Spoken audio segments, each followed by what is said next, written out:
So take us back. So you were talking about before we got online here, you started washing cranes. So like help us. Yeah, You're so you're yeah, now but you're now the president of Tadano Americas, but yeah, take us back to how'd you get here? oh wow, that's interesting. So let me start all the way back. So how I got into the equipment business, I was actually walking with my mother, and she started to limp one day, and she took her shoe off, and she got a hole in the bottom of her shoe. And I asked her, I said, Mum, why don't you buy a new pair of shoes? As a young kid at school, and there was me, very formal in the UK, as you'd probably imagine, with a blazer and a shirt, tie. And she said, I can't afford it. I'll have to wait until the next paycheck. And I was quite shocked. So that weekend, I actually went to an equipment yard, and it was the nearest place to my house. And I said, hey, I just need work. I'll do anything. Where were you living? I was living in Redditch in England. Okay. Yeah. And they said, anything? I said, yeah, make coffee or do whatever you want me to do. And they said, how about washing equipment? Clearly nobody wants to do that, right? So I was washing equipment for several months, and they had a labor shortage. And from there, the workshop manager said, hey, do you want to come in and do some basic repairs? So I was doing basic repairs in the workshop. And the one day, just out of the blue, the owner of the company walked in. I was lying underneath actually it was a site dumper back in the day, and I was changing a drive shaft, and the owner of the company walked in. He kicked the crawler board, and I rolled out from underneath this thing, looked up, and I thought, oh, I'm going to get fired, right? The owner didn't want to speak to me. Well, it turns out, my mother and father actually own pubs in the UK, and my mother and father separated. And he'd heard the story when he was at dinner that night, and whoever was having the conversation with him said, listen, yeah, he was the kid who used to live in the pub was got all these dreams of going to college, and wanted to go to university, wanted to be an engineer, and same as his grandfather, and clearly he can't afford it anymore. And turns out that kid was me. So he kicked the crawler board, and I rolled out, and I looked up, and again I thought I was going to get fired. And he said, hey, he said, is your name Dean? And I said, yeah. He said, did your parents own the pub in the town? I said, yes, sir, they did. He said, what happened? I said, well, a long story, but we lost the pub. He said, did you have plans for college? And I said, well, yeah, kind of. And he said, is that you still doing it? And I said, no, sir, we can't afford it. He said, you can now. I'm going to sponsor you, put you through engineering school. Wow. So that's how I basically got into it. So long story short, I left him actually still working with the company, but he sponsored to put me through engineering school. So I went to be an engineer and a tech, and I went to a place in Kings Lynn in the UK, and I went there, and then Stafford, followed by Stafford University after that, and with dreams about being an engineer.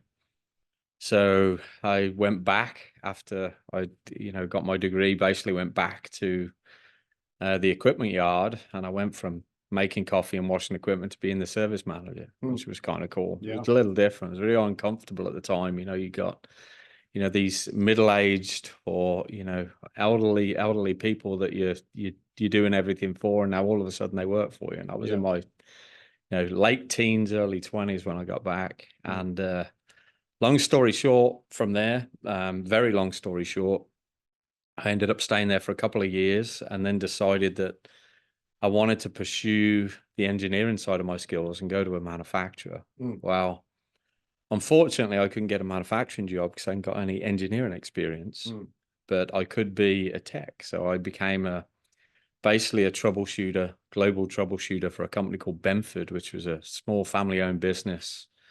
And that was back, 1996.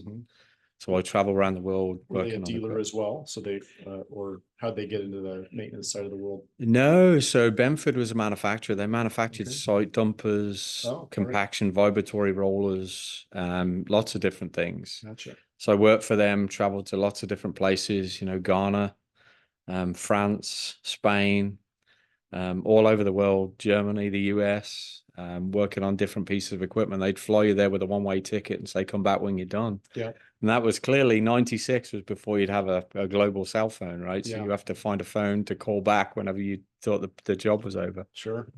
So long story short, I worked for them for a number of years, and it brought me to the US. Well, about the same time, Benford got acquired by Powerscreen, and Powerscreen then later got acquired by Terex. Gotcha. And that's how my affiliation with Terex. Sure. And basically I went from really washing equipment to being the global troubleshooter. I still didn't get the engineering job. I wanted it, but nobody gave it me because I hadn't got any experience, but I was a pretty good tech back in the day. Yeah. Did you learn how to troubleshoot like hydraulics, electrical stuff in school then, or also did Bedford have a kind of a training program? It was all at school, and then practical skills. They throw you in the middle of a country where you know nothing and know nobody. Yeah. You either better learn or you're going to sink. So you still have that passport? I do. Yeah. Yeah. I've still got both passports, the UK and the US. That's cool. I was so bummed. Like I had a passport. My first passport was from like 07, 08. Yeah. And did a lot of cool travel for 5 years. And then to get the new passport, I had to turn it back in. And I realized after the fact, you don't have to do that. That's just one way of doing it. And I was so bummed I lost that. Yeah, they cut the corner off now. Yeah, exactly. Yeah. Just it had so many good visas in it and stamps and stuff. Exactly. Yeah. It's a good reminder. It's nice. I'll tell anybody this that travels a lot, especially international, right? Sit down there one evening with your wife or your partner and go through the pages. Yeah. And reminisce a little, right? Because Yeah. a lot of experience could be learned there. Yeah. Yeah. What, like if you were to do that today, what's something that would Oh, be wow. a weird reminiscent about? And it's probably a close to home one, actually. I got on a ship in Portsmouth in the UK and went to Bilbao in Spain. And you probably heard of Running with the Bulls, right? So we were on the way there, and the ship that we were on, it was actually a short crossing, but I decided I wanted to take my service truck. So I had all the tools in there that I needed, and I didn't want to wait for things to come get shipped backwards and forwards. So we put my service truck in there, and we went across to Spain, and it was the worst crossing in 25 years, and they thought the ship was going to sink and all sorts of crazy stuff. Yeah. Man, scary. Yeah, but it was fun. That was pretty good. Actually, it was an interesting story. It's a funny story. My boss, I got to Bilbao. We actually went to a dealer over there, a former Benford dealer, and working on a piece of equipment. And I needed a new drive shaft and basically a retaining gear that was actually inside the centrifugal weight assembly. And my boss, I actually called my boss and said, "Hey, here's the parts I need." And he said, "Yeah, I'll get them over there." I said, "What do you want me to do between now and then?" He said, "Just chill out." So No way. I chilled out for a few days, and a few days turned into just over a week. And I'm going to call him and see where the parts are. So I called him and he said, "I forgot to send them. Just chill out for another week." So that went on I was actually over there for 14 days for about 2 days of work. In Spain. In Spain. There's worse places probably to be stuck for 2 weeks. Yeah. My wife would think I learned how to salsa, but clearly if you see me dance, I didn't. Yeah. Definitely I didn't learn anything. Yeah. Did you find, I'm sure the learnings from that, I'm curious about the dealer network globally. I mean, probably saw some really good things that you brought forward and some areas of improvement. Like, oh yeah. I mean, I was just curious about getting parts to Ghana, or, I mean, did the dealer network have good parts accessibility and all that, or was it? No, and the lead times, it's like ship. It reminds me a lot now. If you ship to different markets, I'm responsible for Pan America, right? So if you ship from North America to Latin America, anything can happen, right? And it depends on what day of the week customs and how they feel and whether it's getting through customs. So you end up stocking a lot of parts local, but lessons learned from that have really built kind of what my area of focus is today. But yeah, parts is critical, and it always has been. Every business that I've been involved with, in really, all the way through Terex. I spent 23 and a half years at Terex, and all that time at Terex, I did a lot of work on the parts and the customer support side of the business. That's critical to the success of a company. Totally. So walk us that path. So you were at Benford then, and then mechanic, and then how'd you land at Terex? Yeah, so when Benford got acquired by Powerscreen then got acquired by Terex, I think it was around 1998. Terex took over the Powerscreen business. Long story short, in around 2000, I was traveling backwards and forwards and wherever the issues were, right? Whatever country had the problems, that's where I was going. And I spent a lot of time in the US. And in fact, my oldest daughter, she turned around and, my wife turned around and said, "Hey, you're gone more than you're at home. You're not seeing your daughter grow up." And I was literally in the US for 2 or 3 months at a time. And then I'd go back for a couple of weeks and I'd be gone again. So I had to make a decision, right? Do I stay at Terex or do I become a family man? And I actually consulted with my wife at the time, and she said, "I think you need to leave." So I went back in, and I was about to give notice, and my boss said, "Well, don't leave, just move to the US." Huh. That's what brought me here in 2001. Nice. Yeah. Nice. Yeah, that's an opening. What you were at that time, were you a service manager then? Yeah, And so then, my first job in the US was service manager. Mhm. So I was literally, instead of me training these people, I need to stick around for 6 months to a year and leave. I was the guy now, right? So there's no escape anymore. So it Yeah. was me or nothing. And I actually, when I first got into the US, I lived in Houston. Which is pretty interesting how it does a full circle. Sure. And I was in Houston. I spent probably 4 or 5 months in Houston. And then I moved to Rock Hill, South Carolina, because that's where Terex Light Construction was, in Rock Hill. Worked there for a couple of years, and then in 2000, probably the end of 2002, I had a sales stint, and it wasn't by choice, honestly. It was let me just say it like it is. I had a boss that I didn't really want to work for. Sure. And I would say, I would say we didn't get along too well. And there was a vice president of sales always looking for salespeople, and I said, "Listen, I'm going to try and be the best salesperson you've ever had." So I ended up in a sales role for 2 years, and it was interesting. In 2004, I ended up moving from Rock Hill, South Carolina, to Memphis, Tennessee, and Terex. For those that remember Terex's construction division way back in the day, I ended up going in there to run 50% of their service organization. So kind of went in and ran the compact equipment service team. And they had all sorts of challenges. First challenge they had, nobody liked each other, right? So they didn't want to play together. So I worked there in 2004, ran the compact service team. And then probably around 2006, I took over the whole service organization with Terex Construction. And what were the product lines then for Terex Construction, then the compact? Yeah, so it was interesting. It was a very complex division on the Terex side. So, they started very small. So they had small, 1.5 ton mini excavators, compact track loaders, skid steers, backhoe loaders, wheel loaders. I'm sure I'm missing something. There's a few other small products there, and rollers, obviously, site dumpers, that sort of stuff. And then when they got into the heavy equipment, then they actually went after. Terex actually was renowned for the articulated and the rigid haul trucks. So I had the rigid, the articulated haul trucks, Fuchs material handlers. Terex back in the day was private labeling equipment for. It was the Doosan excavator, basically. Really? It was a product that Terex private labeled for a while. Well, and was the heavy manufacturing in Germany, or? Yeah, so they used to manufacture back in the day the rigid and the articulated haul trucks are manufactured in Motherwell, Scotland. Oh, okay. They had excavators, wheel loaders in Germany.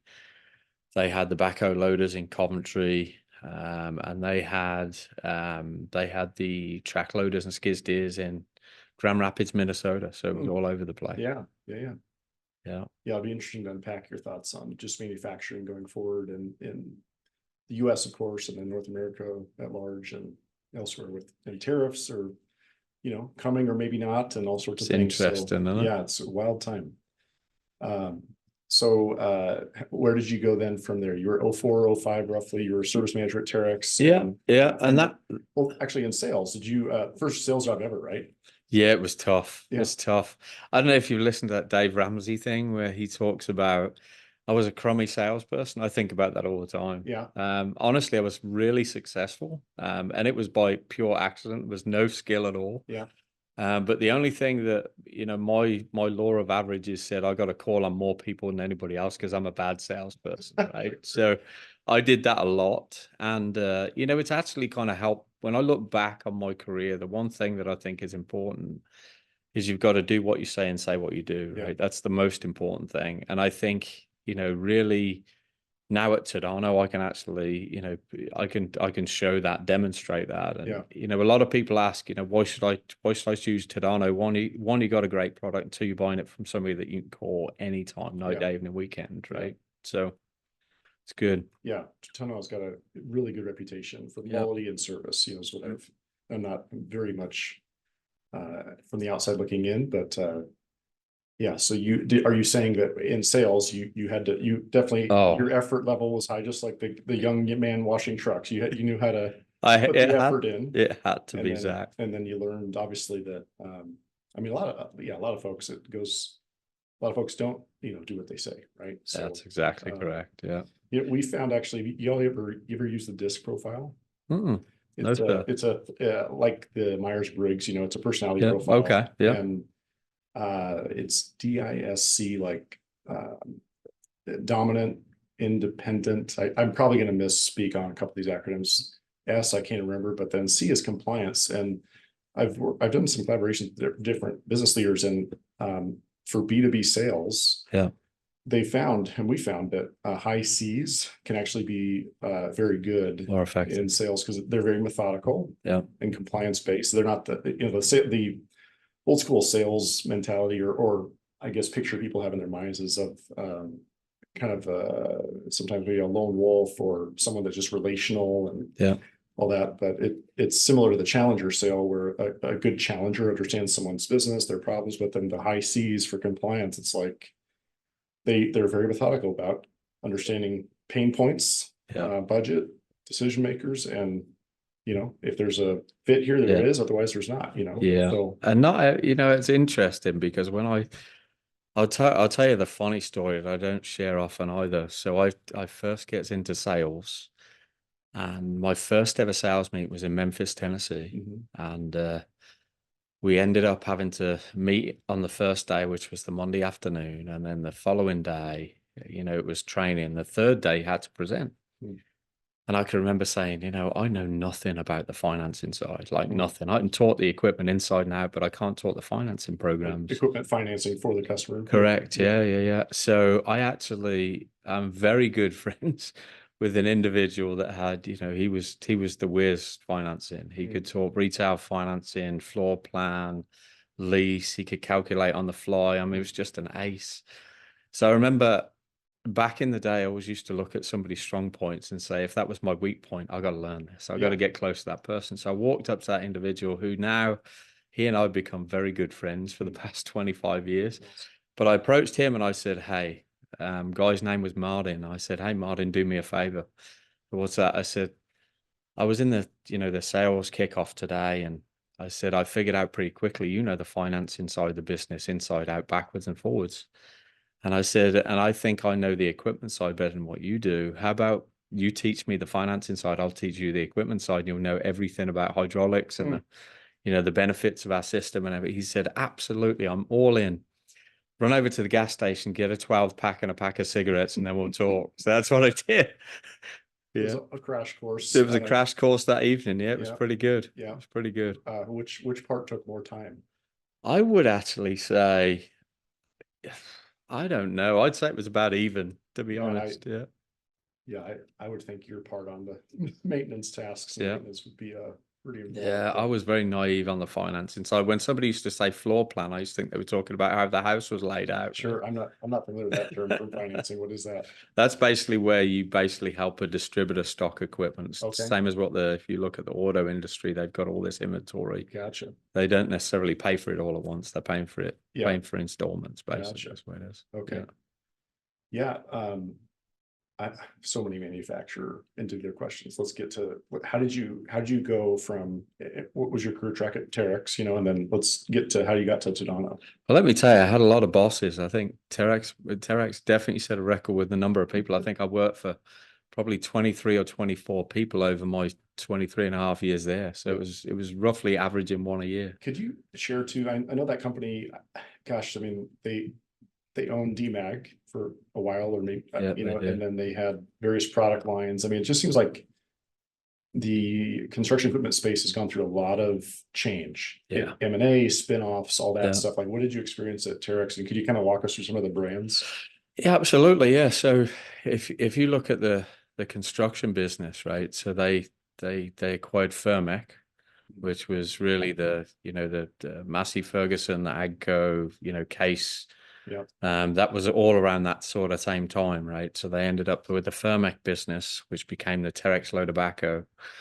They ended up with the ASV business, which used to produce, or it may still produce, undercarriages for Caterpillar and the suspended undercarriage. They ended up with a Schaef business in Germany, which became basically the excavator and wheel loader, which was later spun off to Yanmar. And then the truck business, the articulated haul truck, the rigid haul truck, that was based in Motherwell. That ended up getting spun off to the Volvo group. So a lot of businesses on the Terex side. So I ended up on the sales side for a stint. But I had a craving to get back to the aftermarket side of the business. I loved the service side. The parts side was interesting to me. So I ended up moving the first chance I got, back from sales. I ended up trying to get back onto the customer support side because I really enjoyed that, right? Yeah. So, and that was fun. So I basically took over. I was a director of aftermarket for Terex for a number of years. And Terex have still got, I believe, a large location in South Haven, Mississippi. So I ran that business there. Actually, we had, at the time, there was about 200 employees on the aftermarket side because we actually staffed the warehouse to do pick, pack, ship. Gotcha. That sort of stuff. So I learned the operational side of an aftermarket business, which was kind of interesting. I did that for a number of years. And I applied for a couple of big jobs within Terex, and they wouldn't give me a big job because I hadn't got any real sales experience because I've been a sales regional manager for a couple of years, but I hadn't really, held a senior executive role. So I ended up leaving the, close to 200 employees at the time and ended up in a sales director role. And I ended up having 6 direct reports, and that was it. That was my whole team. So I went from almost 200 people to 6 people. And so 200 on the sales on the aftermarket side. Parts distribution, sales, the parts distribution, parts sales, service, field service, call center, warranty, training, that side. There was about 200 people. Yeah.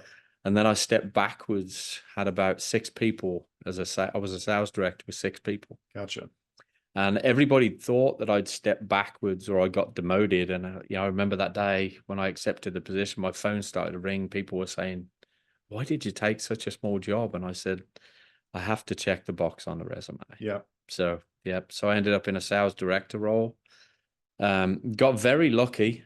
I would say worked hard, got lucky, and also come up with a pretty good strategy, right? So we went after private label in a big way.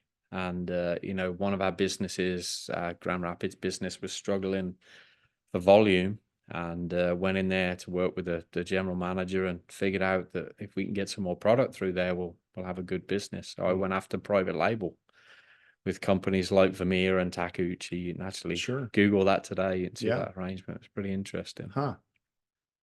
Products they still manage, probably. Yeah, I'm not sure. I'm not sure if they're still producing products for. I don't think they're producing for Takeuchi or Vermeer anymore. Not what I've seen, but yeah, that's neat. I mean, the Vermeer was that the Magic Mile plant in Iowa is pretty. Yeah, it was. Pella. I've been out there before. So what were alternatives to that strategy? So that was a white label strategy that you decided to deploy, and that you just felt like that was the right fit at the time. Well, I tried just about everything else to grow the business, right? So we had conventional distribution. We went after, we focused different channels. So we went after the rental channel, the big companies, the consolidators, I guess you can say, the general construction rental industry. And then, it was kind of like, okay, so I'm out of options. What else can we do to get another 1,000 or 2,000 units through the factory? Yeah. And we identified a need with some other manufacturers and said, they don't really compete with us. This would be a good addition. So we went after that, that's went after creative. private label. Yeah. Yeah. Yeah. So, and then that must have been around 07, 06 to 2010. Yeah, it was probably somewhere around 2007. No, it was after that, 2008, 2010-ish. We started to kick that off. And I think, 2012 was pretty interesting because I'd gone through several bosses during that period of time as well. And I remember saying to my former boss at the time, listen, I'm not going to, if you keep bringing people in for me to train them and then they leave and you bring somebody else in and I train them as well, or I'm the interim guy. Yeah. I'm not going to stick it for long. Yeah. And, I think I'd said, here's the last chance, right? Next time my boss is out and I'm not the person, I'm going somewhere else. Yeah. And it was interesting. Yeah. So my last boss when I was in the construction business resigned, or actually retired, should I say. And I didn't think the phone was going to ring, and one day it did. And they said, hey, guess what? You're the man in the hot seat. So it was pretty good. Yeah. Did that for 2 years. And what role exactly was that? I was a vice president, general manager of Terex Construction. Nice. Yeah. So I ran it was the Americas. Yeah. That's what we called it. Yeah. And you had the confidence at the time, like you were sick of changing all the time and the turnover. And then,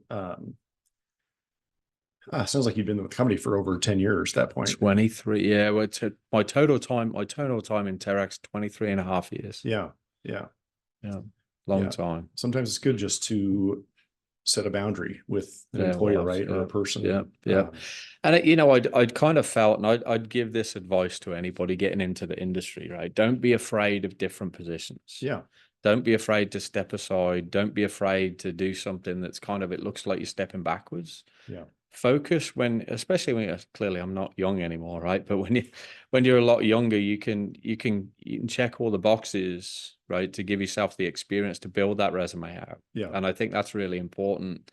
I see a lot of people in the industry now, whether it be construction cranes or whatever, and they come into the business and they've only ever checked the management job, right? Sure. Well, to me, that's a problem, and I think that's a huge opportunity, with the skill set that I have, and I've seen with many others. You walk back and have a conversation with a service team member, and I think you get a different level of respect and trust for them to communicate what the issues are, because they know what you're talking about, right? I think that's helpful. Totally.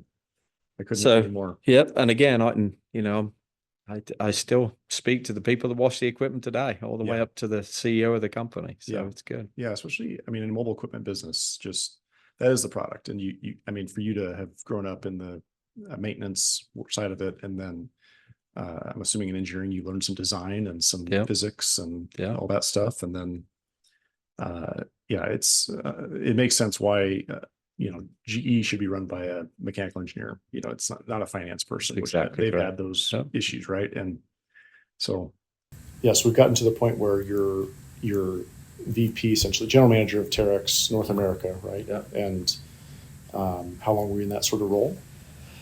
So I actually took over as VP GM in the start of 2012, and then in 2014, the end of 14. So we started to, actually the first quarter of 14, we actually made money for the first time in the construction business. Oh, wow. In North America or? In globally, actually, yeah. But North America was a big contributor to that back in the day. Mm-hmm.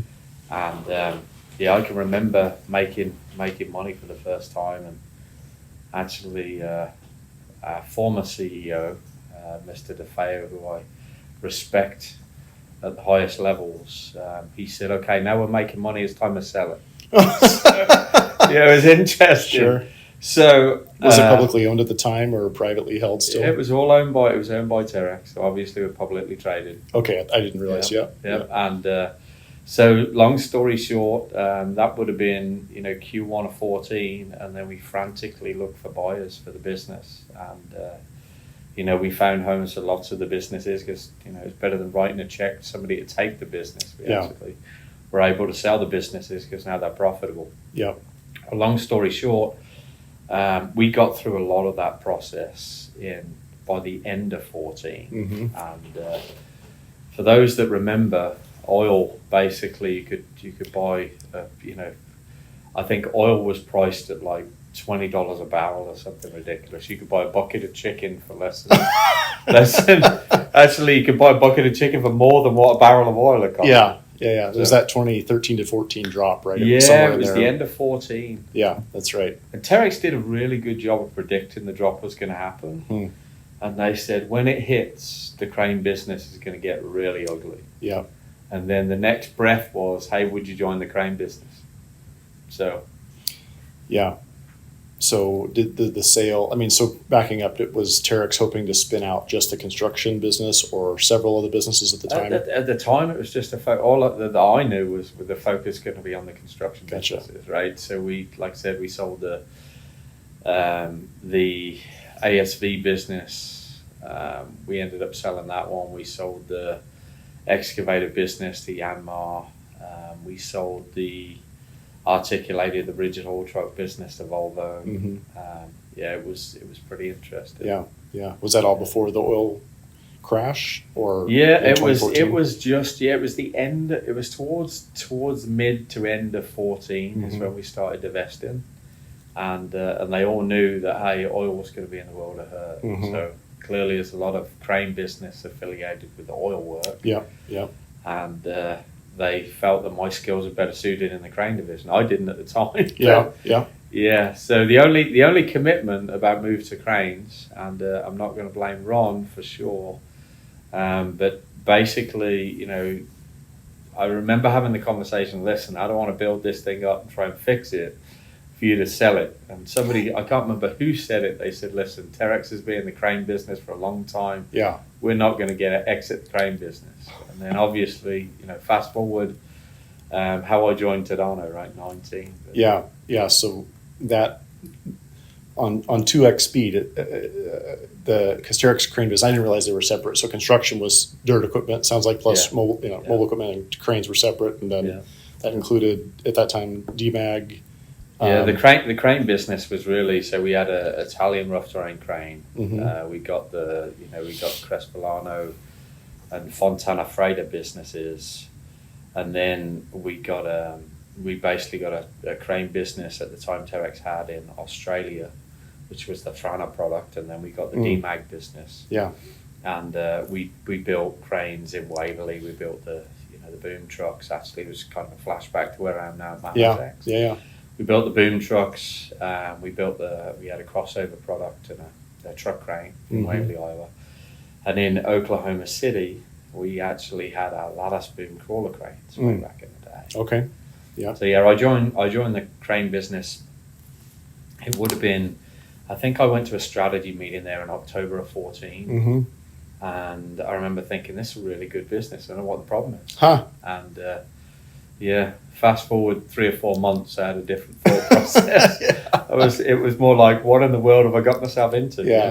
It's funny, I think I met you around shortly thereafter. It probably was at an SCRA meeting in 2014, 15, 16. And then I remember I went down to a SICA meeting in Australia. I don't recall if you were there, but that's where I learned about the Frana. The Frana product. And and I met some, I think the simulation team was out of Germany. So the simulator, it was really neat. But help walk us through the kind of the sale, it sounds like, of some of the last assets, and because more recently, and then 2019 you joined Tadano. So Terex decided that we closed the factory in Waverley, Iowa in 2016, and that factory had been there a long time, like 75 years. Ridiculous. But a lot of people didn't understand the financial state of that factory, right? It was being propped up with with lots of other businesses. But when you really dug into the numbers, there wasn't a lot of saving the Waverley, Iowa location, which was painful. I tried incredibly hard to do a 180 in that business, and for lots of different reasons. One, we couldn't get it in the black, right? And we had a tough decision to make in 2016, and that was, do you want to leave it in Waverley, Iowa, knowing you can lose money forever? or, you know, and hope and pray the market doubles, at least doubles? Or do you want to go ahead and move it to Oklahoma City? Yeah. And, you know, I'd worked with Oklahoma City a lot, and the operating costs per hour were much less in Oklahoma than they were in Waverly. But I didn't give up. I actually focused on the Waverly business and rallied the team around, okay, here's a target. If we can get to this, I'm going to leave it here. If we can't get to this, I've got no choice. I've got to do something different. Yeah. And I think there was a lack of belief, to be brutally honest. I think everybody said, you know, this factory's been here for 75 years. It's going to be here for another 75 years, and this guy ain't going to change. Yeah. Well, I wasn't, you know, clearly there'd been a lot of leaders in that Waverly business. Yeah. And the difference, I think, was I was absolutely going to find a way of delivering. Sure. And I really wanted to make it work in Waverly. I loved the people, loved the location. It was just unfortunate, couldn't get there. Oklahoma City was clearly the favorite. Yeah. And so we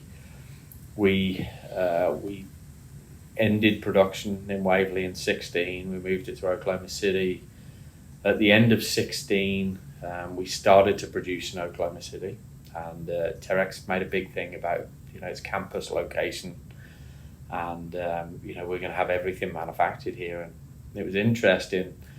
Going into 17, you know, I was still responsible for the manufacturing in Oklahoma City, even though it's part of the campus location. And with other product lines, with other construction. product lines, yeah. So I didn't have the other product lines, but I had the crane piece. And then there was a decision made toward the end of 17 that they basically said, hey, you know, we can't have, you know, a crane person running a campus, a piece of a campus business. So there was a transition made there, and long story short, I didn't like it, but it was what it was. So I just kind of went with the flow. I focused on the sales side, which is obviously I was going back to a basics, right? I can do this. And we sold a lot of product, but we couldn't deliver it. They couldn't build it in Oklahoma City. Oh, no. So I got frustrated, long story short, and I took a sabbatical. And honestly, I didn't know if I was going to go back to Terex or stay away and go do something different. And there was a conversation had, and Terex basically said, hey, you know, we'll get you closer to Oklahoma City, but, you know, you need to come back. Yeah. So I went back, and fast forward, they decided to sell the crane business. Yeah. So it was tough. Yeah. Yeah. That's hard. Yeah. And then shortly thereafter, you must have left and joined Tadano. I did, yeah. And so we started having conversations with Tadano really, you know, kind of around it was the end of 2018. And around July, I didn't know if I was going to go to work for Tadano. I didn't know if I wanted to try and stay at Terex or if I wanted to do something totally different. I almost did something totally different. Yeah. And Tadano basically said, hey, we've got a position over here for you if you want one. And I didn't think there would be an opportunity because they already had, you know, they had a president in North America. Yeah. Wasn't Ingo? It was Ingo Schiller. Yeah, that's right. Yep. Great guy. Honestly, one of the reasons that I joined Tadano. Yeah, great guy. And long story short, Ingo did a sales number on me, and I guess my wife, when I got home, did another sales number on me. But my wife actually said, you don't need a job like that anyway. You need something a little less stressful. And why don't you just sit back in a smaller position?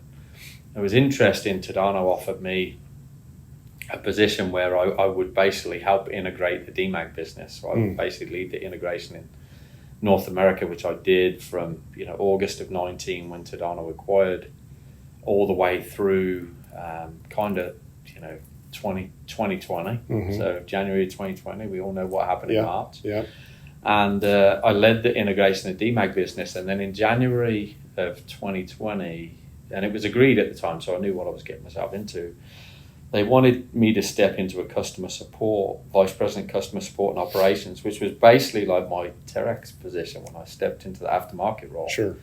And but Tadano did have a problem in the Latin America business because it wasn't doing well financially. You know, Tadano invested a lot of money and we weren't getting the results we wanted to see. And I said, well, I'll run the aftermarket business and I'll stick with the let me give the Latin America business a shot, because I already had DMAG in the Latin America side anyway. Yeah. So I ended up doing that for a while, 2020 right through 2021, and I think I'm gonna rewind a little bit here. So in 2020, a lot of people, when they started to look left when COVID hit, and I would say one of my skills was to look right. When everybody goes left, I want to look and see what's on the other side. Sure.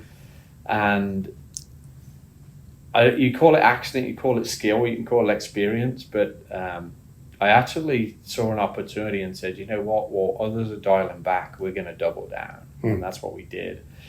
We built a call center. We invested in a call center for customer support. We used that time to start consolidating our parts warehouses. So I think there's 4 or 5 parts warehouses. We got into one in Houston. We implemented a ticketing system so we could actually be more responsive with customer requests. We did a lot of stuff to build the foundation of what you see in Tadano in North America, what our customers right now are enjoying. Yeah. And we really, kudos to Tadano actually. And it starts with the leadership team that when COVID hit and you saw all these people laying off because they got work, Tadano made a point of saying this is nobody's fault. Yeah. The industry will recover, and we will continue to do what we think is the right thing to do. And they absolutely, as painful as it was financially, Tadano is very committed. Once they get after a project, they are absolutely going to execute flawlessly. Yeah. So they just kept investing, even as tough as it was financially. And, the fruits of that really started to come, I would say, as, in 21, things started to kind of normalize a little bit. And we really did really well. Sure. Parts business got better. Customers, perception of Tadano got way better, even though it was good to start with. Yeah. We really executed phenomenally. Actually, we wouldn't be where we are today if it wasn't for what happened back then. And everybody was after the initiatives. They supported it.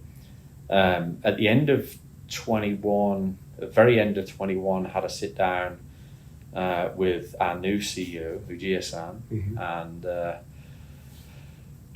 Toshiaki Ujiya basically said to me in December, "Hey, do you want to take over as president CEO?" Or actually president COO at the time.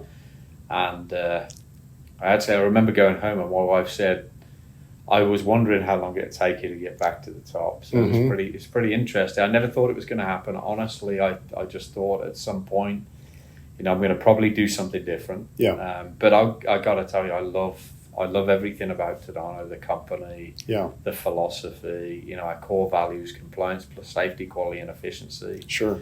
And it's interesting, you see a lot of slogans that are out there by Tadano, right? Stronger together, take a closer look at Tadano and now, reaching new heights. Yeah. But they all mean something. Sure. So it's been really good.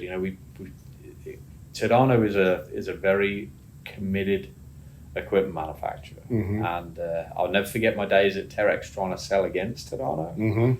It was tough. It was really tough, right? You could go in with a product that was less expensive. You could go in there with, as good a support, but you certainly couldn't keep up with the Tadano product. And I think it's great to work somewhere where you've got such great equipment with, very committed owners, right? Yeah. What have you found different? Obviously Tadano is a Japanese headquartered company. Yep. And we were talking a little bit earlier about just there's different cultures in American manufacturers, German manufacturers, Japanese, et cetera. What have you found that is unique about Japanese manufacturing prowess? I'm going to give you both sides of this. Sure. So first side is the frustrating side when you don't really understand. And that's the first thought process. When you join a company like Tadano, you need to go in there with an open mind, right? So I found myself getting frustrated that we wouldn't move quickly. But it wasn't until I figured out they just want to make sure that it's the right decision. Yeah. And, I would say the difference between the Europeans and Americans and the Japanese, right, talking both sides, and, you could argue both sides of this, but I would say in our industry, a European or an American will make a decision on probably 90% of the facts, right? So you've got 10%, you're close enough, we think this is the right thing to do. Yeah. Tadano and the Japanese are more like 110%. We want to make 110% sure that it's the right decision. Sure. So, you know, at first it's frustrating because you don't understand. But the more you get closer to it, the easier it is to understand. There's a lot of reporting. But the reporting is not a bad thing, and it just depends on how you channel that, right? Yeah, sure. So, for example, you know, I'm a big process individual, right? So I focus on various processes, but I hate duplication. Sure. To me, it's just waste It's and evil. a waste of time. It's evil. Yeah. And, you know, the duplication side, I would say, you know, when I first got to Tadano, there was a lot of different reports. And when I looked at it, I could never put the reports together because they were all very different. Yeah. So today, what I've done different is I actually channel the process. So the reports really start from the ground up, and they're really where the team are held accountable for a strategy. And that strategy will report out monthly, which creates a report. Sure. And that monthly report then tells us what we're going to do over the next 30 days. Yeah. And it all rolls together today. So there's no real duplication. The process is good. The other thing is, I would say the commitment from the top. Once you get buy-in, you know, you know, you hear a lot about this with publicly traded companies, right? So you hear people say, well, 1 month we're in this direction, the next month we're in a different direction. Yeah. You know, and at the end of a quarter, all bets are off, right? With Tadano, you know what you're going to get when you're going to get it. Yeah. And it's definitely refreshing, right? Is probably the right word, because there's nothing worse than spending all that time on strategy and all your effort to take the business in a direction, only to change direction because you know you don't want to invest anymore. Yeah, that's right. Well, we've always heard the Japanese are typically thinking, for business perspective, 10 or 20-year time scales, right? So is their strategic planning process any different then? I mean, is it, we're going to look, you know, 5-10 years out and then, you know, kind of in an off-site type of experience, and then now we're going to boil it down to what's the 3-year plan, and then, okay, here's the 1-year plan with budget. Is that similar, or are there any major differences? So we frequently, I mean, you know, we've got a project out there right now that looks as far out as 2040. Yeah, wow. I might not be here in 2040, yeah. but you know, we look that far out, and you know, we actually frequently go out 5 years. I would say, you know, I've probably changed a little bit more on that, especially with newer companies, right? So I started out just being responsible for Tadano America Corporation. And then in January of 23, I ended up picking up the Tadano Mantis Corporation, which is obviously the Richlands and Nashville or Franklin location. And that business, you know, I would say one of the problems with that business, we didn't look short-term enough. We always looked way too long, right? Sure. But there's definitely a balance. So I've got a little different approach, and that's probably, you know, in my time here at Manitex, you know, I'm looking for sure at the detail for sure 12 months out. Yeah. I won't forget 3 year, but I won't get to 5 year. Yeah. Well, this is a recent acquisition, right? So you're learning the business too. I mean, you were telling me on the phone that, so we're here north of Austin and Georgetown.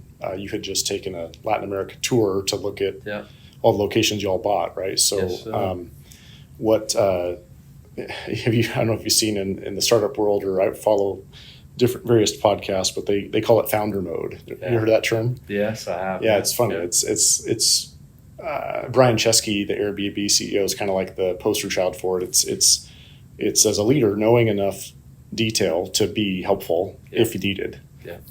Hopefully we don't need to get into the details typically, but like, you can't be helpful or scrutinize if you don't know the details. If you don't understand the details. Yeah, that's right. So tell us about your trip here. So you all just acquired Terex. But I'm gonna finish on that point, right? So when I was made responsible for the Mantis business in Richlands. One of my first real sessions in that business, I said I want to roll my sleeves up and work on the production line. And everybody said, why? I said, because I'm going to learn more on the production line for 2 days than I ever would in an office. That's right, yeah. And so I did that there. And I've actually warned this team already that, hey, I'm going to be working on the production line. It's a matter of time. Yeah. But, yes, we acquired this business. Hold on. What? So in Mantis, that's in Kentucky? It's Richland, Virginia. Richland, Virginia. Yeah, Okay. We manufactured the teleboom crawler cranes. Yeah. You ever seen Undercover Boss, the show? Yeah, So did you go? Yeah. You did this, and it's not undercover though. No, of course. Look, how did the team respond? What did you learn? It was interesting at first. They didn't want to give me anything dirty. Yeah. And, they said, hey, we don't want you to. I said, what are you doing? They said, we're changing the cylinder. Right? They said, we don't want you doing that. You go crawl in. Oh, they didn't want to give you a dirty job. Yeah. Oh, gotcha. And I wanted to do it. Yeah. Right? If you're doing it, I'll do it. Sure. Yeah. I learned a few things doing that. Yeah. I learned, definitely our engineering team needed to be closer to the product. Yeah. Because assembly wasn't necessarily easy. I love that. That's a big Tesla principle. I read the Elon Musk biography recently, and he wants engineers, design and engineer, basically at the factory as much as possible. And, Absolutely. Yeah. And the easiest way to figure out if you've got engineering issues, take all the hammers, grinders, and drills off the production line. See what happens. Sure. Lock it up in a cage. Make somebody check them out. Interesting. You'll be amazed what you learn. Yeah. And if you think about it, every time somebody picks a grinder up, a drill, or a hammer, that means there's a problem. They're modifying something's modified. Yeah. So I did that actually at Terex several times too, but it works for you, right? Yeah. And there's no better way than put me out there, because trust me, I don't like using grinders or drills and any of that sort of stuff. So I just want it to go together. You ever able to get your leadership team to do that exercise? Yeah. So I actually, my thought process with that was I didn't put the leadership team out there, but I did ended up, every one of the meetings, I drug the engineering team out there and said, okay, every time one person writes one of these tickets, you're going to send an engineer out to the floor to help them. So, and it's amazing, right? People, it's interesting. When you look at, any production line anywhere, nobody thinks about walking 3 minutes right over there to go get something and 3 minutes to walk back. So 6 minutes, right? Yeah. Multiply that by 50 or 100 units. Yep. And then ask them if they want that time back in the working day. Sure. Right? But nobody ever thinks about just 3 minutes. That's right. So when I was at Terex, you are a process guy. Yeah, absolutely. That's the engineer in me coming out that I could never use. Right? Yeah. I'm taking my pro dev goal this year is to finish this. I got this MITx course on fundamentals of systems engineering, and I love taking a first principles approach to things and very process oriented, but I never really had a lot of formal training. Done some value stream mapping and whatever, but this is next level and really enjoying it. I mean, I was curious if the Japanese, the lean manufacturing processes have those gotten into the U.S. based factories to some degree? Or? Yeah, I would say to a certain extent. I mean, what we do in Japan is clearly light years ahead, right? Yeah. I mean, we've got a new factory built in Kazai and in Takamatsu, and the factory is actually built on an island, and it produces. I'm going to get this wrong, right? So I apologize. Probably about 50 to 60% of the electrical power consumed is coming from the solar panels on the roof.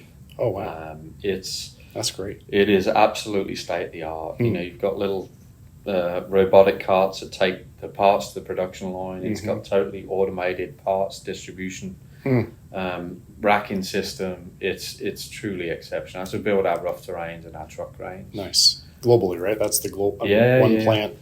And then what is built in the U.S.? I mean, we have Manitex assembles here, the truck cranes and whatnot. So we got the boom trucks,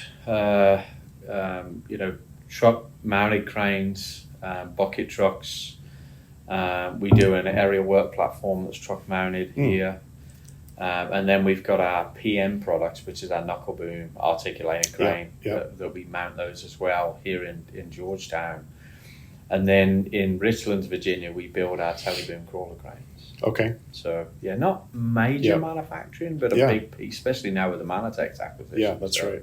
Yeah. This has really given us, we've kind of internally, we've said, it's like Tadano manufacturing Texas. Yeah. So this is, watch this space. It's, I think it's going to be really, really beneficial for the company. And obviously there's a lot of good stuff here. We've got a lot of property and we need to use it. Yeah, right? that's right. So, that's right. And still, you have customer support or distribution out of Houston? Yeah, we do. Yeah. So we've got again, back to 2020, 2001, we built a call center. Mm-hmm. So we've got a call center that's actually, we've got a few remote team members that we can keep connected via a call center. We've actually got a training team and a training location in Houston for the Tadano business. And then obviously we actually went from, 4 or 5 parts locations. We ended up having a central parts distribution center. It's about 4 miles away from our Houston office. Gotcha. So, Nice. Yeah, pretty good. Yeah. And you were sharing, so I loved the call out on the 2020 investment, it's funny, our small business did the same thing. We were very blessed with, I've got mixed feelings about the PPP loan, but if you recall, that was for small businesses. And if we didn't have that, we would have had to lay off a lot of people. And we chose to, it's like, I'm missing a metaphor here, but when it's time to make hay, you got to make hay. Otherwise, you can work on the equipment. We took make hay when the sun shines. Yeah, that's right. And so Q2, Q3, 2020, we spent the whole company just prioritized what could we invest in right now with our time that's really going to move the needle in the next 12 months, and that's what we did. And so you did the same thing at a much bigger scale and made some good investments, and then had a great 22, 23, 24, it sounds like. Yeah, so, we did. Yeah, we did. We had a phenomenal time. I'll tell you when it really hit home how much we'd actually done, because everything was paper, right? We must have cut down thousands of trees is what we did. Clearly, we're very environmentally conscious as a company. And trees are renewable, though. Yeah. Just take some time. It just takes some time, right? not for the amount of paper we were consuming back in the day. But no, we... where you realize how it pays off. So Houston recently went through the storm, right, last year. Yeah. And it actually downed our business, the office, for I think 7 or 8 days, business days. And, our business didn't miss a beat during that 8 days of no power and no office. Yeah. Because our call center managed the remote team members.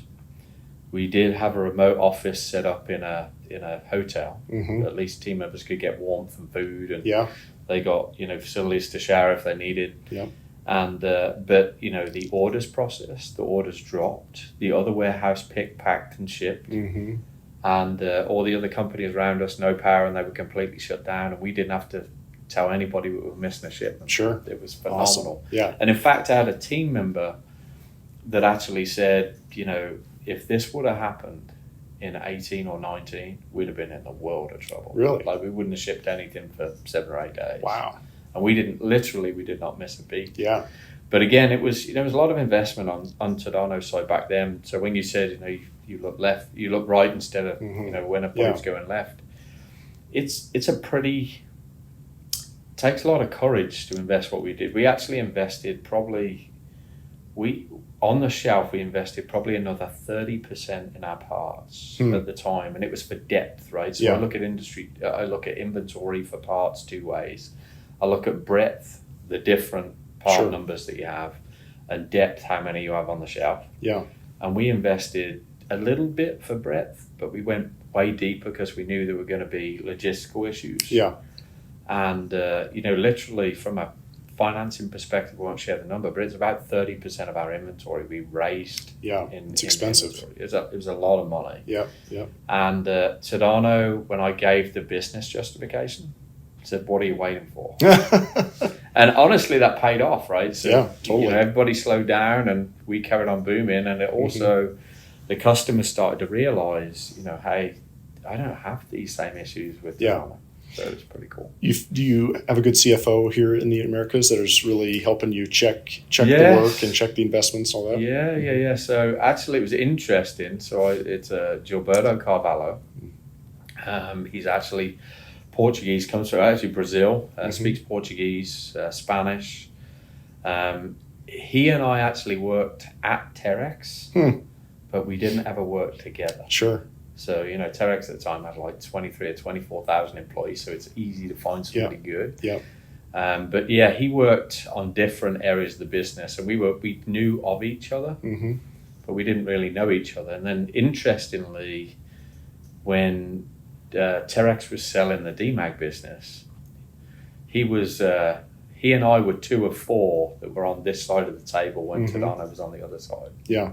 So that's where I really got to know him. That's great. But he's been really good. He's our VP of Finance for really all the business. It helps them pull them together and keep it all standard. It's pretty good. Sure, he was integral in the remodeling of your reporting, right? So recently for sure. Way more to do. We're not over yet. Clearly, we're only 60 days in at Manatech, so not 60 days in yet. Yeah. Help me understand, like, if you think about the success you've had the last 3 years, you identified you need deeper inventory capabilities, better support capabilities.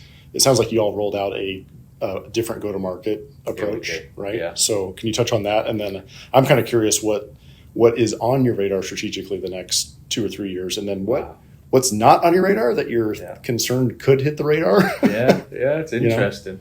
So I would say, let me recap a little bit. So obviously on the really starting with the strategy to get us to where we are. So we actually rolled out, 2022, the first year, I think my announcement to the street was we're going to build the foundation of the business, right? So we'd already ramped up the call center, we'd ramped up the ticketing system, we'd ramped up training, we'd done a lot of other stuff. But I wanted to build that foundation. And if you ever work for a company that the foundation is questionable and then you start adding businesses to it and things to it, you sell more volume and all of a sudden you lose all that interaction and the touches with the customers, and the quality of the transactions not so good. And so we put a lot of time in that, dashboards internally to help us measure and keep us honest, keep us on track. And then, we actually, a lot of work, like I said, on the phone system. For sure, because we were a company that take calls from reception and rely on the receptionist to transfer the call. That was not the best, right? Because if it went to voicemail, then you'd get a call back someday. Maybe that person was on vacation. Wasn't great. So we've actually solidified that side of the business. So that was the first step, building the foundation for growth. Sure. That was in 22, and we actually took that not just from the parts and service side, because I'd done that before, but we took it all the way through the organization, sales, admin, all the way through training, sales team members. We got those focused, and then in 23 we launched a strategy called CPR. Right, we've all heard of CPR. So you got to think about resuscitation, but it's the lifeblood of any organization, right? Is CPR. So we actually launched a strategy called CPR. The C stands for convert. Convert basically in the strategy is, okay, we're going to get new customers, right? And then P, which was penetrate. So in other words, we're going to get a bigger piece of that customer's business if we're a shared company with others, right? So other manufacturers, how do we get that piece of the business?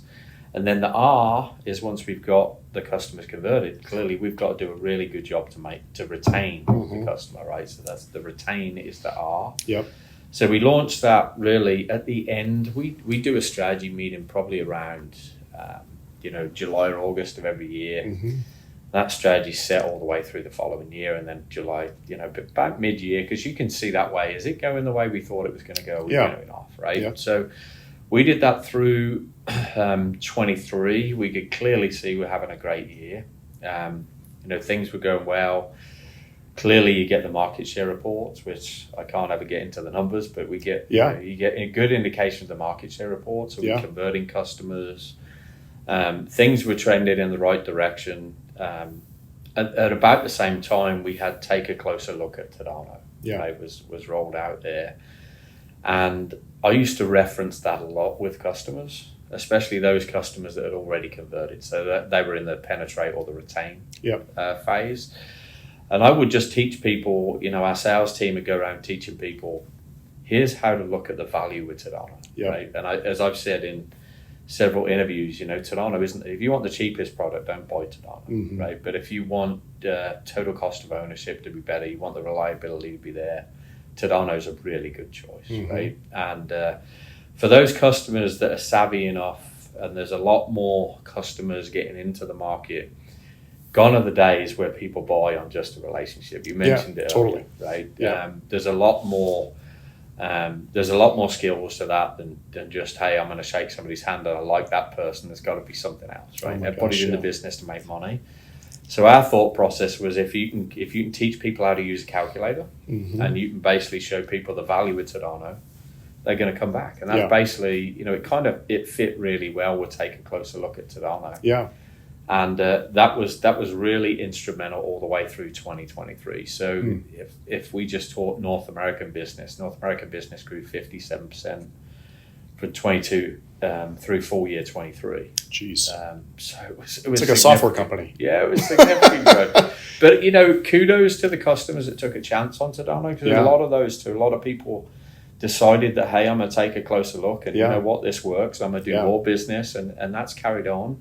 And again, that was a mixture of new customer acquisition plus growth. And the growth itself. Yeah. Great. So if you look at the people in our space, we really outperform the market. Yeah. You probably see that. Going back to that, where do you get your market reports? Just, I mean, you just mentioned that the unit numbers are private. We look at ticks. The ticks market data. Okay. And the AEM's are the one, right? Okay, I wasn't familiar. So the AEM produces that report. Gotcha. Yeah. So you get the market share stats. So obviously we see it there. If you don't report, you can't get it. So you have to report. Sure.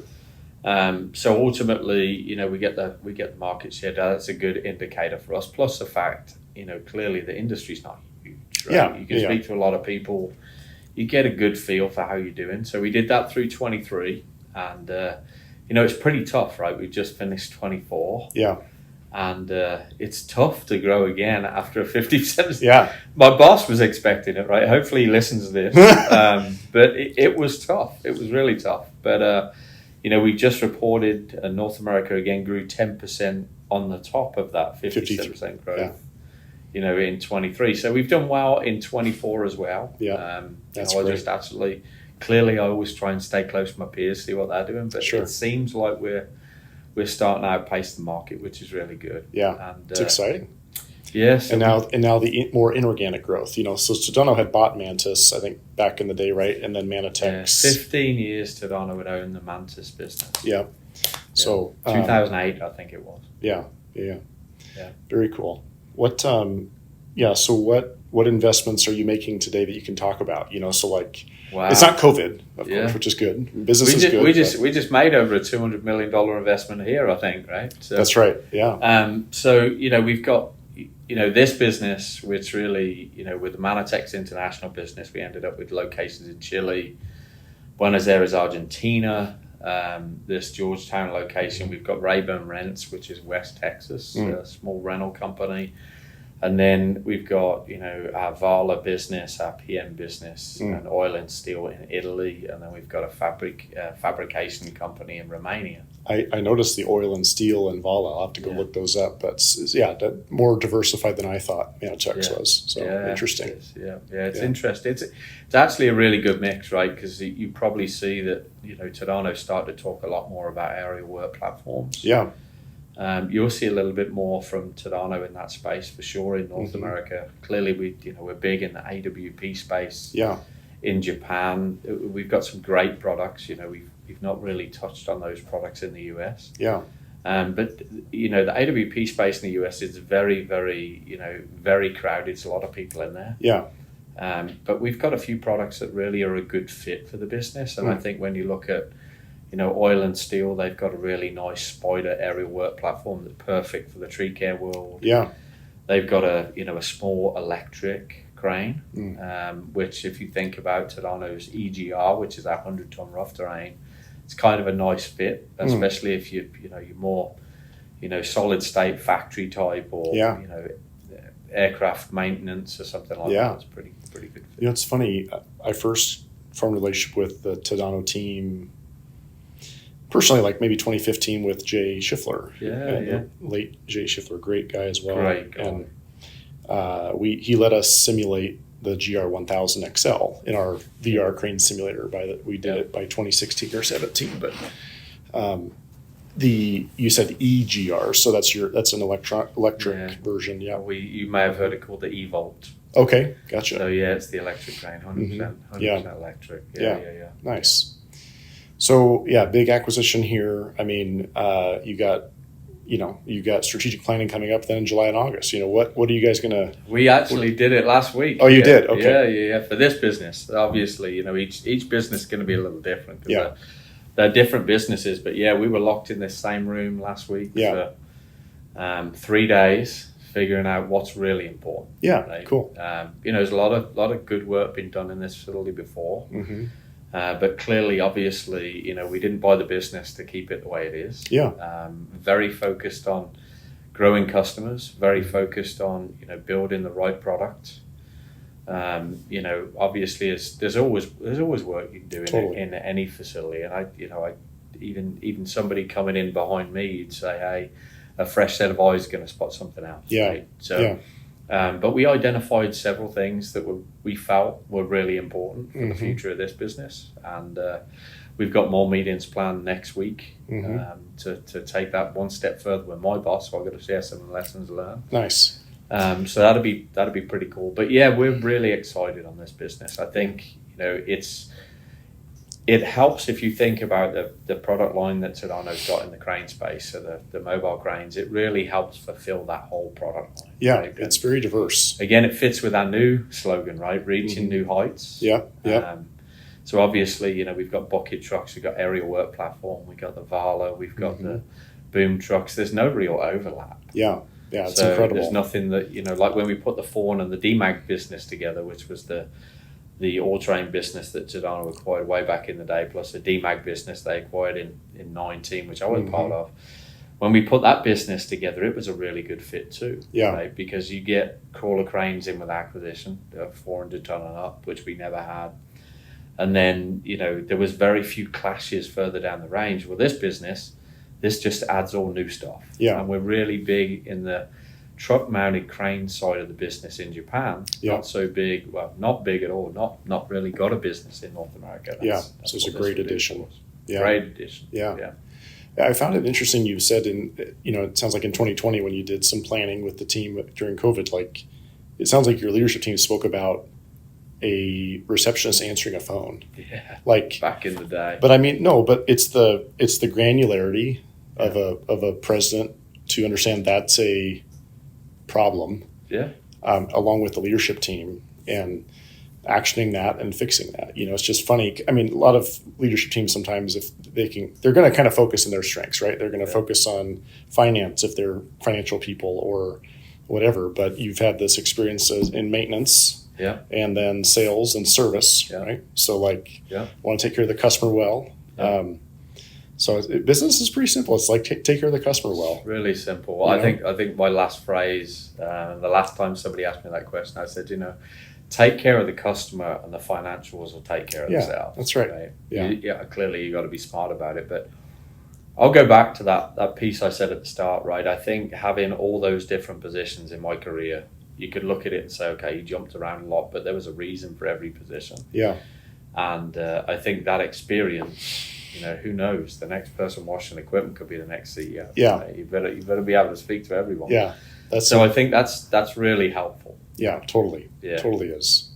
Yeah, it's really impressive. And I was curious about how thinking about the skilled trade or the unskilled trade you started with, and you became a skilled tradesperson, right? Essentially, as you went through school, like that's obviously something interplay, and we focused on at ITI is that. And you have manufacturing personnel. Do you also have service personnel, or do you rely on dealers mostly globally? Yeah, we have both. So we've got service people on payroll. We've got distribution bases. Even this business got a distribution base. Yeah.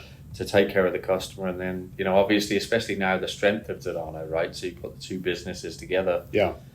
At the end of the day, a cylinder is a cylinder. I don't care whether it's on a crane, a backhoe, or it's still a cylinder, right? Yeah. So the test is still the same if you got a bad cylinder.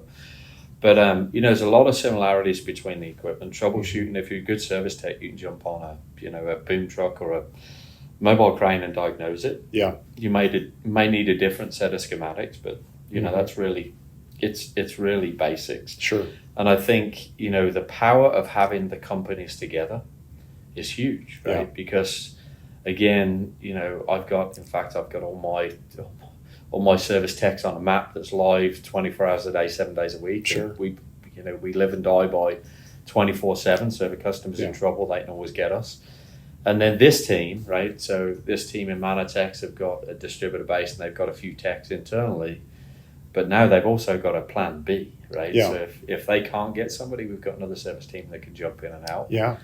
But I'm going to take you back to the KPI piece. Mhm. You know, you brought up KPIs, and the one thing I didn't mention, I'm a big believer about measuring those things that you can change. Yeah. Right. And I think you said earlier that, you know, the engineering side of me comes out, and it really does when it comes to touching the customer. Yeah. Right. Because I like to measure everything that, you know, how you interact with the customer. Yeah. But internally, right, all that translates to the financials somewhere. Totally. Right? And I think, you know, I'll measure the controllable things and the stuff that I can't control. Yeah. I don't look at it a lot, Yeah. honestly. Yeah. Yeah. The SMART goal acronym, right? SMART, Yeah. the specific, measurable, Measurable, actionable is the key right, that you're Yeah. talking about. It's like Yeah. if you can't act on it, Yeah. Why measure it? so be it Yeah. for now, right? How many factories have you been into that you walk around and you say, wow, look at all these KPIs? Yeah. But when you really get there, you know, you can kind of say there's 5 or 6 out of the 20 that are on the wall that are really important. you might really like, I don't know if you've heard of the book, Most Important Number. Yeah. Yeah. Yeah. Great Yeah. book. I'm a big fan of OKRs and the Intel methodology, but Most Important Number is about like you could boil down any job, any department, any company to one number. There's a priority list. Yeah. Of course, there's going to be multiple KPIs, but like, what is the most important number? And Exactly. ultimately, that clarity is refining. We did that with our leadership team a couple of years ago, and it was super interesting from the ground up. Yeah. You know, and everyone in the company basically had one, and Yeah. so it can change over time. It's funny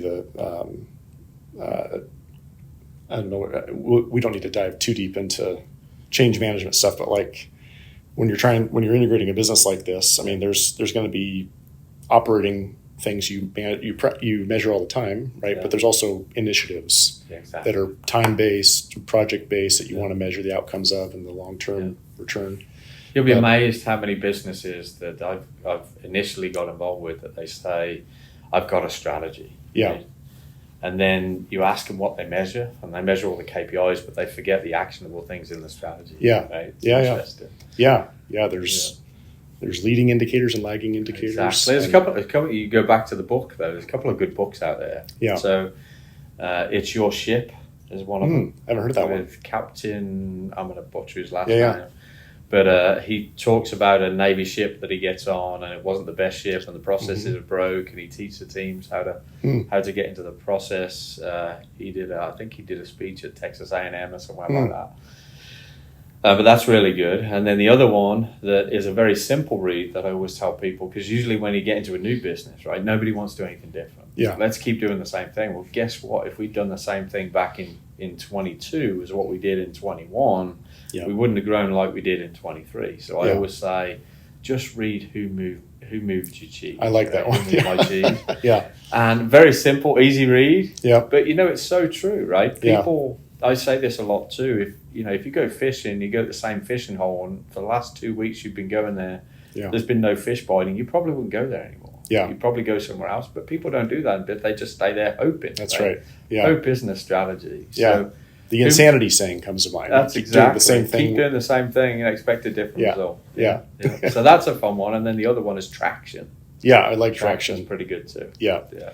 Big fan of that's the EOS system, and then Exactly correct. I love all the Lencioni books too, Yeah. like 5 Dysfunctions of a Team, Yeah. The Advantage. So Yeah, I don't get a lot of time for books anymore, especially these days. But I haven't got many books when I do video. If you ever do video with me when I'm at home office, I've got the It's Your Ship behind me, which is basically a reminder to keep saying, okay, you've got to educate the team, right? Yeah. Because it's a team that's going to make a difference. yeah, totally. And I'm a big team player too. Yeah, me really too. big team player, right? Well, that's what I was getting at with the on-site here, with Manitex, and then the one, coming up. I was curious, is your future workforce, especially the skilled workforce, did that phrase hit your strategic plan? Because it's like, again, manufacturing and service, and there's a huge shortage. So how are you all thinking about that? I bet we spent on workforce and team, we spent as long as we did any other KPI or anything that we're going to measure as part of strategy. We talked about things like morale. Mm-hmm. We talked about retention. We talked about career growth and Yep. development. We talked about training, and we talked about communication. Yeah. Right? Yeah. So, we do that a lot. I'm a big believer, that I've got a lot of team members actually that have made my executive team that have actually grown with the company a lot since they've started. Uh-huh. And, I always say this, you don't necessarily need the business degree, just the common sense and the drive. Sure. Right? Yeah. If you've got that, I can teach everything else. Yeah. And, I think we've got a really good diverse team. In fact, we got talking at dinner last night with the group that we had in, and so one of the people at dinner said, "Hey, you've got an interesting team, right? Nobody's kind of the same." Yeah. They said, "Why?" And I said, "I always try and hire the skill set that I haven't got, Yeah. or somewhere what's stronger than me in that skill set. And that's what I'm going to try and find." Sure. And for that reason, we've got a really diverse team. But I'll tell you, sitting in this meeting room right now, it gets a little heated at times. Yeah. But the other philosophy that I've got is when you step into a meeting room, I'm no longer the president CEO. Mm-hmm. I'm a team member. Hmm. And I mix it up a lot. So I think there's feedback from the team is really important.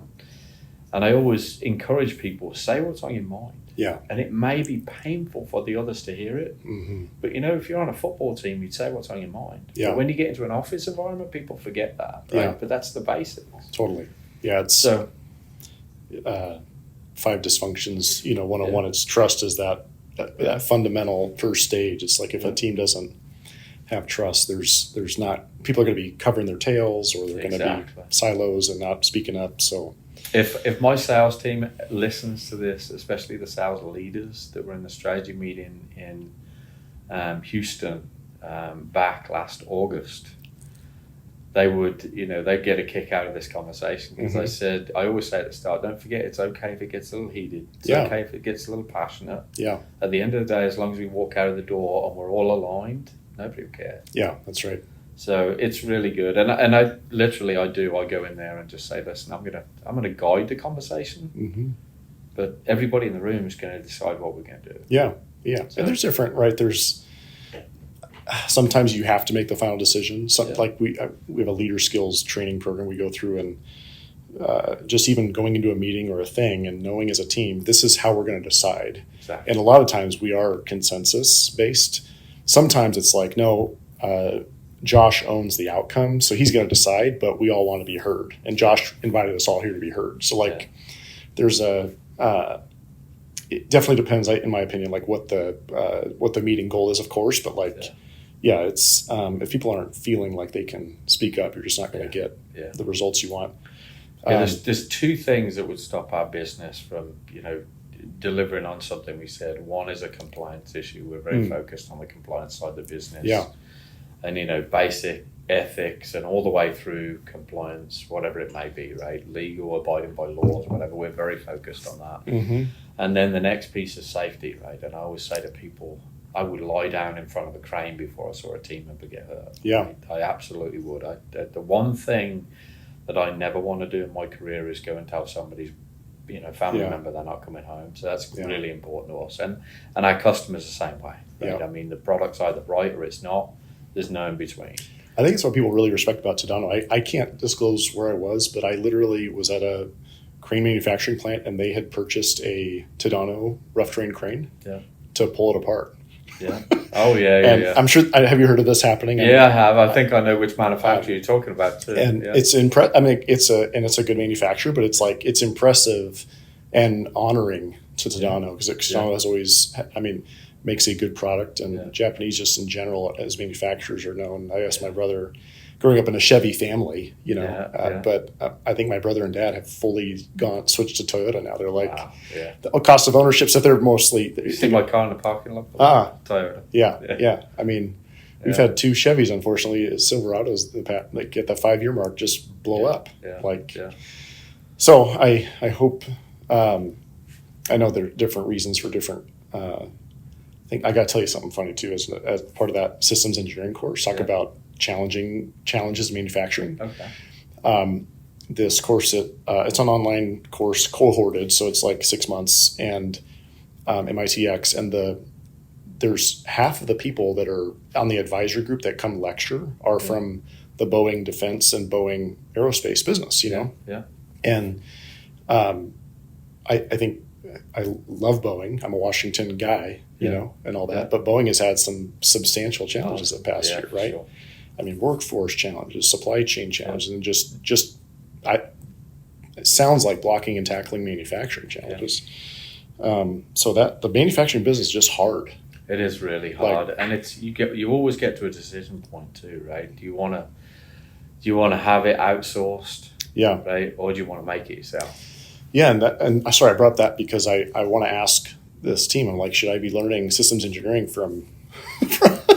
I'm sure these folks are incredibly bright. Yes, but like, what has happened at Boeing? I'm a fan. I want them to succeed, you know. But please don't help me not make the same mistakes, right? Yeah, exactly. But they're on a different scale. Yeah. But yeah, they went from like, I think now Boeing essentially assembles, but maybe manufactures less than 15% of an airplane. Okay. Do you know? Yeah. No, I don't know.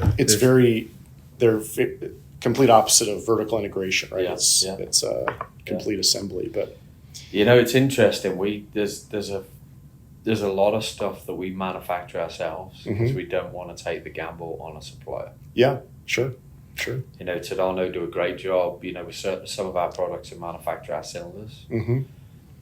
Because it's, you know, they work in a harsher environment and we just want it right. And do you have like a components plant then in Japan? Yeah, in Japan. Yeah, nice. Yeah. Well, let's wrap up on this. I'm curious, going back to the workforce thing, like what are you concerned about, or what is really a bullseye for you in terms of workforce that you want to be investing in or thinking about the next 5 years? Like if you had to take a step back, and I didn't prepare you for this answer or this question, but like, you know, that we're at a crazy time where there's going to be a lot of job changes. I think I kind of said the other day, I think there's going to be more people changing jobs in the next 10 years that have happened in the last 50 years, you know? And then we have a massive shortage, and then we're all trying to recruit and get people excited about the skilled trades. So I'm just curious, like, if that's on your radar or how you're kind of mitigating against the risk. Yeah, for sure. And I think training's clearly a big piece for us, right? There's a lot of people that want to get into the crane type industry that haven't got the experience. And I would just say everybody's got to start somewhere, right? Remember, washing equipment thing. Yeah. I'd like to bring people in and just demonstrate that we can actually elevate the position through the ranks. One thing we're getting really good at right now, in fact, just this morning, you know, we're recruiting at Manitex here for some salespeople. And I've actually said, hey, you know, send it out throughout our workforce in North America to see if we've got anybody else in any other position that wants to get in the sales. Right? Sure. Reminds me of myself a little bit. But, you know, there is a lot of people, you know, that, and I think the younger generation, right, and I was there too, you want the opportunity, but you're scared of the risk, right? And I say this a lot. Hey, why don't we do this? Try the position. If you don't like it after a few months, just tell me that when you're going into it. Hey, I might want to step backwards. Yeah. We'll allow you to step backwards, right? I don't want to lose a good person. Yeah. Regardless of, you know, where they end up in a role and they don't work there as good as they worked before. In fact, one of the success stories I had when I first started at Tadano in Houston, we had an individual that ran the parts, the service, and the training team, and the team member's awesome. Actually, absolutely phenomenal in our team right now. But he actually told me, I know where you're taking the company. I can't do that. I want to step into this position, and I think I'll be better at it. And technically, this person stepped down probably two positions down from where they were. Yeah. And they turned around and said it was the best move I ever made. And for me, definitely the best decision I ever made for the company. Yeah. So team members done a phenomenal job. On the other side, right, we've got a lot of service technicians that they don't want to turn wrenches for the rest of their life. Yeah. But you know what? They've got a load of skills that you can put to work on the sales side of things. Yeah. So I think there's some opportunity there. And I think the other thing, especially with the manufacturing side, there's definitely a lot of growth for people on the floor. Yeah. Right? I've got no problem investing in people Yeah. that want to get there. Sure. I think that's really important. And, you know, it's interesting, you know, I'm on the board for the Florida Crane Owner Association, the Texas Crane Owner Association. And, you know, I can remember being the youngest person in the meeting room. Yeah. And I'm still probably one of the youngest people Yeah. in the meeting room. Right? You at least look like it. Well, I don't know about that. I've aged a lot, but, you know, it's interesting. We have to get some younger people in the crane industry, and we talk about it a lot on the board, especially the last board meeting for the Texas Crane Owner Association. We got talking about how do we attract people to the industry. Yeah. Because it is a concern, and clearly there's a labor shortage. Yeah. And I think the other one, you've got to make it, you know, a place that people enjoy to work. Totally. And you know, the phrase I used to have is work hard, play harder. Yeah. But we really have got to make it, you know, friendly for everybody. Yeah. Right? Every age group, every gender, it's got to be equally friendly to work there. Yeah, totally.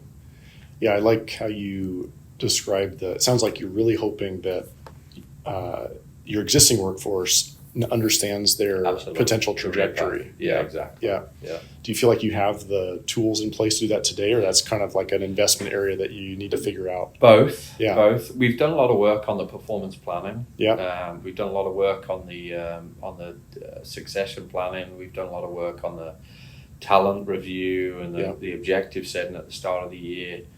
And I think we do a good job. You know, this business is going to go through it because we've only just got involved in this business, but we actually do a good job of, you know, what's the next steps? Yeah, sure. Right. And it's okay. Hey, if you want my job, I'll tell you how to get there. Yeah. Right. Yeah. It's pretty cool. And I think, you know, there's a lot more people with a lot more bandwidth if they say, hey, that's what I want to do, and they're not afraid to speak up. And like I said earlier, you know, when we step into meetings, I'm very approachable. That's the other thing that I've always been approachable, and I think it starts from the day, hey, when you're washing equipment, you talk to everybody, and you have to, right? Yeah. But you know, I think that's really important, is just allowing people the opportunity to speak up. Yeah. Right. And I think the first step in that is make people feel comfortable. Yeah. And I would encourage every leader or every supervisor in every business everywhere, speak to the team, right? Because that's the only way it happens. People don't just come in and go to work. Yeah. There is a reason there, right? Now you're going to find people, which I've seen in the past, where you say, hey, I think there's an opportunity for you to get into a bigger position. And they say, no, I just like doing what I'm doing. Yeah. The world needs those too, right? Yeah, totally. But you also need those people that say, I just want a shot at that. Just give me an opportunity. Yeah. And you all to paint the picture of what's possible. Like in our experience, very few employers do that. Like show what the different tracks you could get into, and it starts, that sort of leadership starts at the top. Like you've built a culture, and have to build the culture. It's like trust and quality. Yeah. And people matter, right? Yeah. Like so people don't believe that stuff until they see it and hear it 20 different times over years, right? Exactly. So I talked about compliance plus safety, quality, and efficiency. Mm-hmm. So we've talked about compliance, we talked on safety, quality, right? Mm-hmm. Quality is not just the product that you build. Yeah. It's the interaction with the team, it's interaction with the customer, it's those transactions that happen in between. And the efficiency side of it goes back to the people. Yeah. Right? If you want to know how to make something better, speak to the team that build this stuff. Yeah. It's really easy, right? Yeah, totally. So you can have all the best processes in the world, and you pay all these consulting companies millions and millions of dollars to help you sort it out. But at the end of the day, if you just spend an hour talking to the team members, they're going to tell you where the problem are. Yeah, totally. So it's pretty That's good. awesome. Yeah, it's pretty cool. Well, I mean, it's the Manitex acquisition that's just happened. I mean, maybe we could reconnect in a year or two and see what the plans that have been laid, how they result. Absolutely. You know, that'd be fun. Absolutely. Yeah, we're really excited about the future with this business. Yeah. Clearly, Tadano never acquires something just to go halfway in. We are fully vested, and we're investing, and clearly we want to make this business better. I don't take the Tadano folks as buy and flip people. No. Yeah, long-term strategists. I can assure you there's a long-term plan there. I can't share much, but all I'm gonna say is watch this space. Yeah. You know, Tadano is here to stay in the business, and we're we're going to do a lot of good things. Cool. So, and Cool. definitely try and satisfy a lot of customers. That's Yeah. the most important thing. Well, I'll be watching. And again, we'll have to circle up in a year or two. Okay. Absolutely. All Zack. right. Thank you. Thanks, Dean. See you. Okay.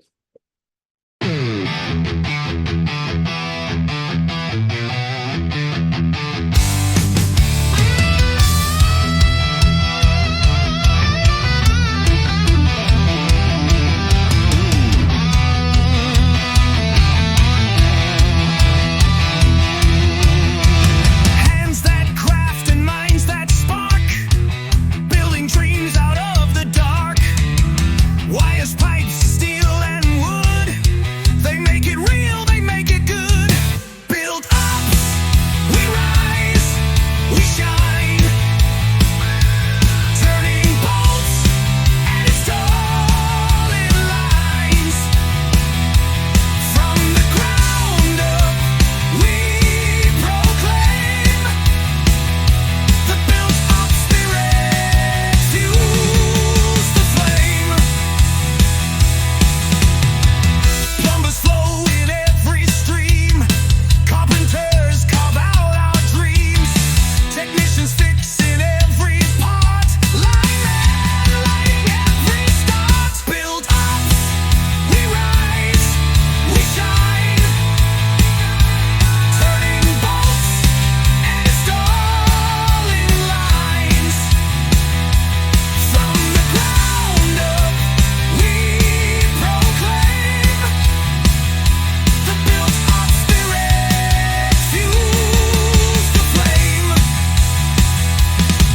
Through the grit and through the grind, every gear and every bind, they're the heartbeat of this land.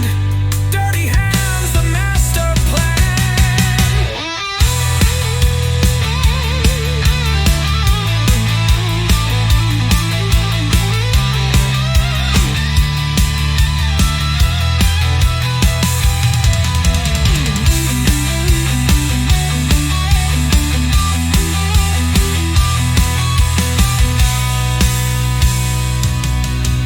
Maintenance keeps the world in play, keeping systems in the fray. Every spark and every beat